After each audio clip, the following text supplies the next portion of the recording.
Hey, this is Irvin Griffin. And the other day, I put out a quick video talking about my first impressions of Black Panther 2 Wakanda Forever. Well, today I'm coming back with what I did like and what I didn't like about Black Panther 2 Wakanda Forever. And by the way, there will be some spoilers in this one. So if you haven't seen it yet, don't watch this video. See that movie for yourself first. If you have, hey, enjoy.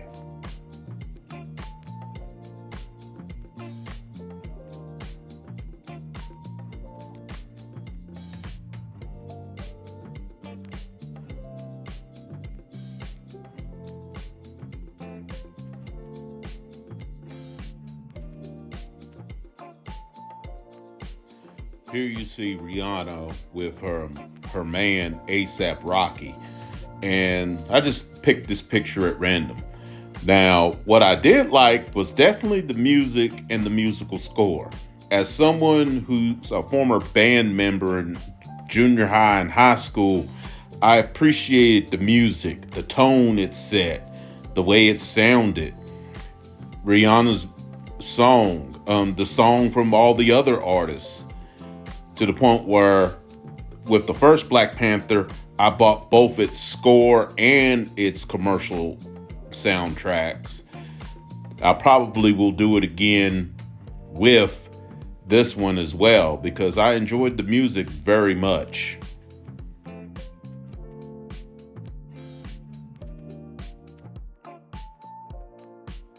One of the things that I keep hearing in complaint was the lack of comedy in this Black Panther film. I personally found it refreshing because honestly, the comedy was getting old in a lot of these Marvel properties, with the most recent exception being Werewolf by Night. And given the tone and the circumstances surrounding this film, I don't think a lot of comedy in this film would have been appropriate, personally. Chadwick Boseman was felt all through this film.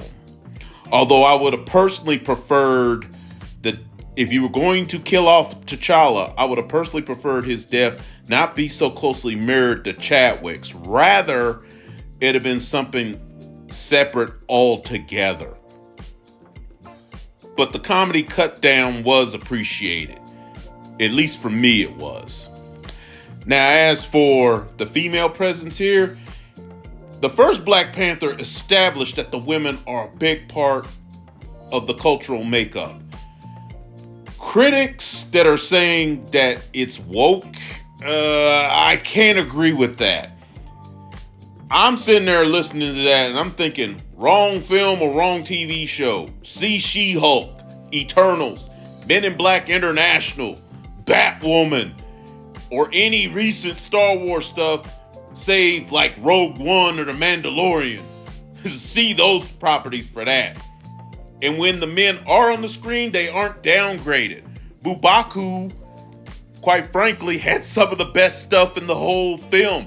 He isn't on film much, but when he is, he nails it. And definitely Namor was there. And yes, I'm going to call him Namor, even though they changed him around.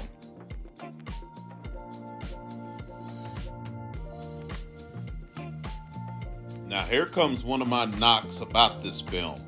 Riri Williams. Now, it's nothing against the actress that plays her, but she was not needed here. She has no connection to Wakanda in either the comic books nor the MCU up to this point. If you had to have a guest star, Bucky Barnes, better known as the Winter Soldier, would have made much more sense since it was Shuri and T'Challa that helped him overcome his old Winter Soldier programming.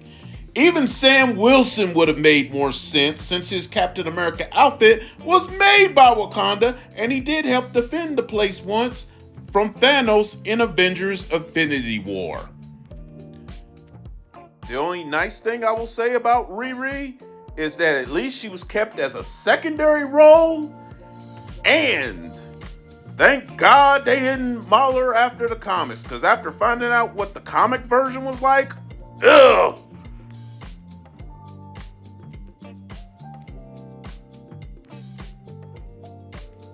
Now, this one bugged me. I didn't really like what happened here between these two, which, by the way, both actresses, particularly Angela Bassett, gave strong performances as their characters. But I didn't like what happened between them at all.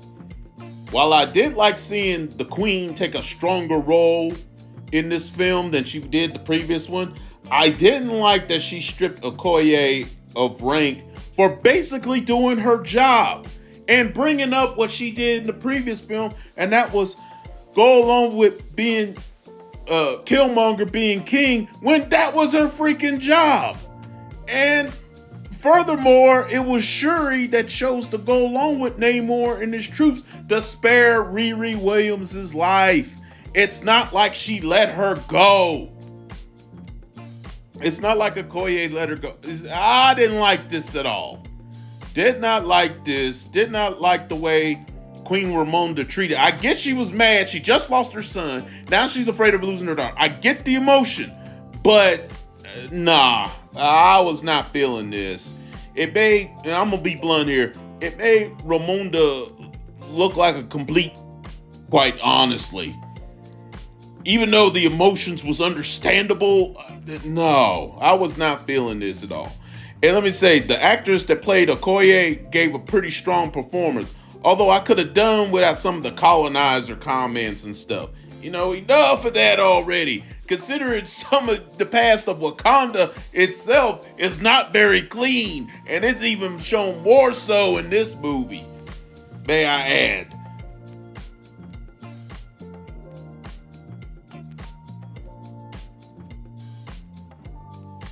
My final thoughts on this film, as far as plot, I saw what they were going for, and I do like that they kept it as Shuri's journey, but at the same time, there was parts of it that felt disjointed at times.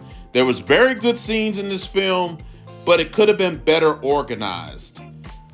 Now, how Prince T'Challa, yes, it is revealed at the end that Nakia, who one could argue should have been the new Black Panther instead of Shuri, but it is what it is.